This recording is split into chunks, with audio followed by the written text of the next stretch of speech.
রূপপুর। আজকের ভিডিওতে আমরা দেখব হার্ডিং ব্রিজের নিচ থেকে রূপপুরের সুন্দর ভিউ। দেখব 1971 সালে যুদ্ধ হার্ডিং ব্রিজকে ক্ষতিগ্রস্ত করা সেই বোমার অংশ বিশিষ্ট, আর ঘুরে দেখব নতুন রূপপুর রেল স্টেশন। চলুন শুরু করা যাক আজকের ভ্রমণ। আমরা হঠাৎ করে রূপপুরে যাই। রূপপুরে যাওয়ার প্রথমে গন্তব্য ছিল ঐতিহাসিক হার্ডিং ব্রিজ।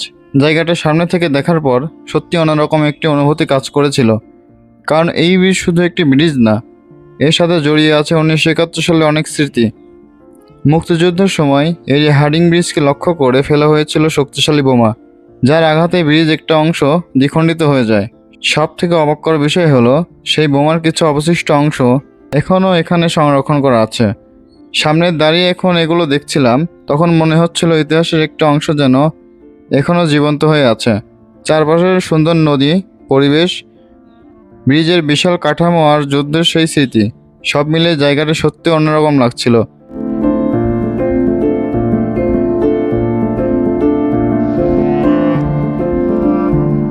হার্ডিং ব্রিজের নিচে ছোট্ট ছোট্ট কিছু খাবারের দোকান গড়ে উঠেছে। যারা এখানে ঘুরতে আসবেন তাদের জন্য জায়গাটা বেশ ভালোই।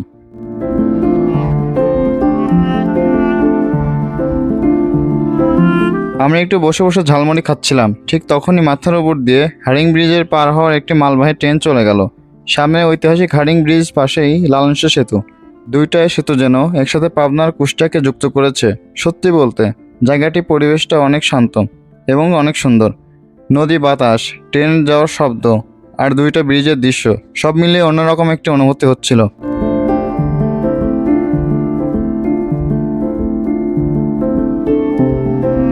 এখানে বের হওয়ার পর স্টেশনে যাওয়ার আগে আমরা ঢুকলাম সেই ঐতিহাসিক জায়গাটিতে, যেখানে সংরক্ষণ করা আছে 1971 সালে সেই যুদ্ধ সময় হার্ডিং ব্রিজ দ্বিখণ্ডিত করা সেই বোমার কিছু অংশ।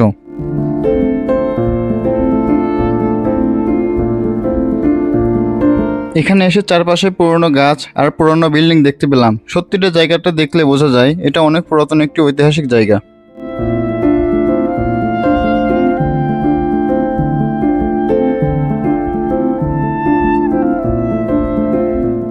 আমি এখন সামনে থেকে দেখছি 1971 সালের যুদ্ধের হার্ডিং ব্রিজ ফেলার সেই বোমার বিশিষ্ট অংশ।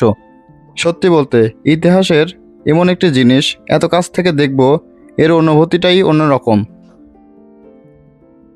যে বোমার আঘাতে ব্রিজের একটি অংশ দ্বিখণ্ডিত হয়েছিল, সামনে থেকে জিনিসটা দেখার পর সত্যি মনে হচ্ছিল ইতিহাসের এক গুরুত্বপূর্ণ অংশ সামনে দাঁড়িয়ে আছে। মুক্তিযুদ্ধের সেই স্মৃতি এখনও যেন জায়গাটার সাথে মিশে আছে।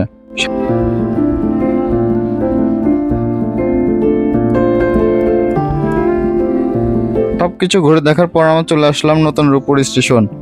স্টেশনটা দেখতে অনেক সুন্দর লাগছিল। কিছুক্ষণ সময় কাটিয়ে আমরা পাবনার উদ্দেশ্যে রওনা দিই। আজকের এই ছোট্ট ভ্রমণের ইতিহাস, প্রকৃতি আর বাংলাদেশের উন্নয়নে এক সুন্দর মিশ্রণ দেখতে পেলাম।